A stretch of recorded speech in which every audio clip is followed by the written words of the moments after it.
Assalamualaikum warahmatullahi wabarakatuh. Nama saya Dimas Tirto Wibisono. Saya dari Prodi Ilmu Komunikasi dari Universitas Ahmad Dahlan di Jakarta. Saya di sini akan menjelaskan teori-teori yang sudah dibagikan oleh Bapak dosen. Ini sebagai untuk tugas UAS ya, tugas UAS. Di sini saya kebagian dalam untuk membagikan bagaimana apa itu teori tentang media, seperti diantaranya medium teori, agenda setting, tradisi efek, lalu teori kultivasi, dan yang terakhir adalah public opinion versus viral of silence. Oke, yang pertama saya akan menjelaskan dari cabang-cabang teori tadi yang saya kasih tahu. Yang pertama itu adalah medium teori atau disebut juga dengan teori media, yang menyatakan bahwa produksi media merespon perkembangan sosial dan budaya dan kemudian mempengaruhi perkembangan tersebut.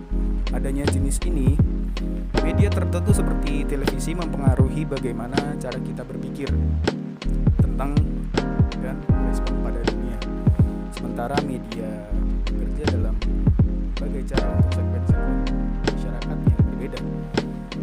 Oke, dan selanjutnya audiens tidak semuanya terpengaruh, tapi berinteraksi dalam cara yang khusus dengan media. Teori media, medium teori, juga disebut juga dengan teori ekologi, adalah studi tentang bagaimana media dan proses komunikasi mempengaruhi persepsi manusia, perasaan, emosi, dan nilai teknologi mempengaruhi komunikasi melalui teknologi baru. Teori ini berpusat pada prinsip-prinsip bahwa masyarakat tidak bisa lepas dari pengaruh teknologi, dan teknologi yang akan tetap menjadi pusat semua lapisan masyarakat. Konsep dasar teori ini pertama kali dikemukakan oleh Marshall McLuhan dan Harold Innis pada tahun 1964 lalu. McLuhan menyatakan bahwa medium is the message atau media adalah pesan. Teori media menitik beratkan pada karakteristik media itu sendiri lebih dari sekedar apa yang dikirimkan atau bagaimana suatu informasi yang diterima. Dalam teori media, sebuah media tidaklah sederhana hanya seperti surat kabar, internet, kamera digital, dan sebagainya, tetapi lebih dari itu media merupakan lingkungan simbiosis dari beberapa tindakan komunikatif. Dan di sisi lain, media sebagai bagian dari pesan apapun yang dikirimkan memiliki dampak bagi setiap individu dan masyarakat. Teori media dikategorikan menjadi dua kategori dari Littlejohn and Foss pada tahun 2018, yaitu yang pertama yaitu adalah teori media klasik. Dalam teori media klasik, tokohnya terkenalnya yaitu seperti Marshall McLuhan yang menarik perhatian pada pentingnya media sebagai media. McLuhan tokoh termuka dalam penelitian budaya populer pada tahun 1960-an dan menarik perhatian karena gaya penulisannya yang tak bisa dan gagasannya yang mengejutkan dan menggugah pemikiran. Media terpisah dari apapun isi yang disampaikannya, pengaruh individu maupun masyarakat. Bagi McLuhan dan Innis, media merupakan perpanjangan pikiran manusia.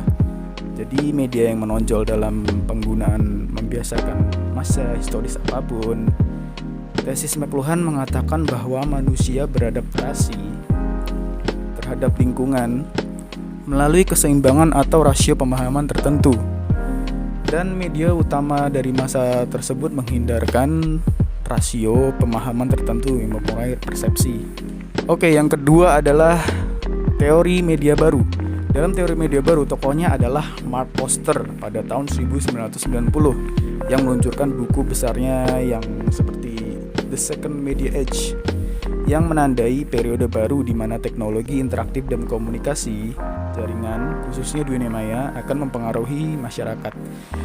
Lanjutnya, gagasan tentang era kedua yang sebenarnya telah dikembangkan sejak tahun 1980 hingga saat ini menandai perubahan yang penting dalam teori media bagi seorang hal yang melonggarkan konsep media dari komunikasi massa hingga berbagai media yang berkisar dari jangkauan yang sangat luas hingga yang sangat pribadi.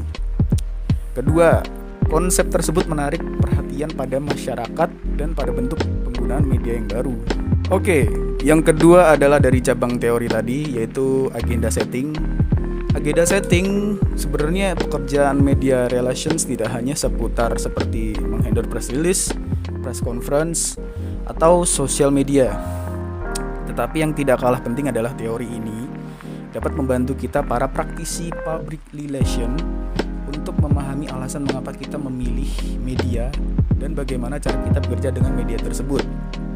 Oke, agenda setting adalah menciptakan sebuah public awareness, kesadaran masyarakat dengan menekankan sebuah isu yang dianggap paling penting untuk dilihat, didengar, dibaca, dan dipercaya di media sosial. Sebagai contoh misalnya tim redaksi Mata Najwa dalam mengemukakan sebuah topik apa yang akan diangkat tiap minggu atau besok-besoknya. Biasanya mereka akan mengumpulkan sebuah isu-isu yang berpotensial dan memiliki banyak nilai berita yang bisa menarik perhatian publik. Sebagai contoh misalnya tim redaksi Mata Najwa dalam menentukan seperti banyak kasus yang sudah diangkat di Mata Najwa dan dapat menarik sebuah media-media massa yang meliput mereka dan banyak penontonnya. Oleh karena itu penting bagi kita untuk tentang teori agenda setting dan framing. Melalui agenda setting kita tahu bagaimana sebuah media memilih sebuah isu yang dianggap penting. Sedangkan framing membuat kita lebih aware bahwa media memiliki kemampuan untuk membingkai sebuah isu sesuai dengan kepentingan sendiri. Oke, yang sekarang adalah teori percabangan yang nomor ketiga, yaitu teori kultivasi. Teori kultivasi sendiri adalah teori asal sosial yang meneliti efek jangka panjang dari televisi pada khalayak. Teori ini merupakan salah satu teori komunikasi massa dikembangkan oleh George Scherner dan Larry Gross dari University of Pennsylvania. Teori kultivasi ini berasal dari beberapa proyek penelitian skala besar judul indikator budaya. Tujuan dari proyek indikator budaya ini adalah untuk mengidentifikasi efek televisi pada pemirsa kalian semua. Gardner dan Stephen Mirirai pada tahun 1976 mengungkapkan bahwa televisi sebagai media komunikasi massa telah dibentuk sebagai simbiolisasi lingkungan umum atas beragam masyarakat yang diikat menjadi satu, bersosialisasi dan berperilaku. Untuk menurut di sini definisinya menurut teori kultivasi ini, televisi menjadi sebuah alat atau alat utama di mana para penonton seperti kalian dan saya televisi belajar tentang masyarakat dan kultur di lingkungannya. Dengan kata lain, persepsi kalian, apa yang terbangun di benak pemirsa tentang masyarakat dan budaya sangat dibentukkan oleh televisi. Ini artinya melalui kontak pemirsa dengan televisi, mereka belajar tentang dunia, orang-orangnya, dan nilai-nilai serta adat dan tradisinya. Oke, yang terakhir adalah public opinion versus peril of silence. Jadi di sini saya akan mengambil yang pertama kali adalah opini publik. Di opini publik tersebut sendiri itu adalah pengertian dari pernyataan dari sikap dan dapat berubah-ubah dalam hal sistematis dan stabilitasnya. Menurut Neil Newman menyatakan bahwa opini adalah derajat persetujuan atau derajat yang menyatakan kesepakatan dari suatu masyarakat tertentu. Lalu dalam proses spiral keheningan atau spiral of silence ini, dengan memperhatikan hal tersebut, maka Neil Newman mendefinisikan opini publik sebagai suatu sikap atau perilaku yang dikemukakan oleh seseorang di depan publik jika dia tidak ingin terisolasi dalam wilayah. Perubahan opini publik adalah sikap yang ditujukan seseorang tanpa bahaya isolasi terhadap dirinya. Lalu proses ini terjadi dalam pola atau bentuk menyerupai sedemikian rupa sehingga satu pendapat akan berakhir dengan publisitas dan popularitas tinggi, sedangkan pendapat lainnya akan berakhir dengan popularitas rendah. Ini menurut teori ini, orang yang cenderung beranggapan memiliki pendapat yang serupa dari pesan-pesan yang dikemukakan dalam suatu komunitas. Sebaiknya orang akan menghindari cenderung berdiam diri dengan tidak berkomentar terhadap pesan unik yang disampaikan. Lalu yang kedua dari pecahan tersebut yaitu spiral of silence. Spiral of silence sendiri bisa kita kenal sebagai spiral keheningan dengan artinya sebuah teori media yang lebih memberikan perhatian pada pandangan mayoritas banyak dan menekankan pandangan minoritas. Mereka yang berada di pihak minoritas cenderung kurang tegas dalam memukakan pandangannya, karena seorang yang berada dalam posisi tersebut yang minoritas sering merasa perlu menyembunyikan sesuatu pendapatnya, ya apa yang mereka isi dalam hati mereka.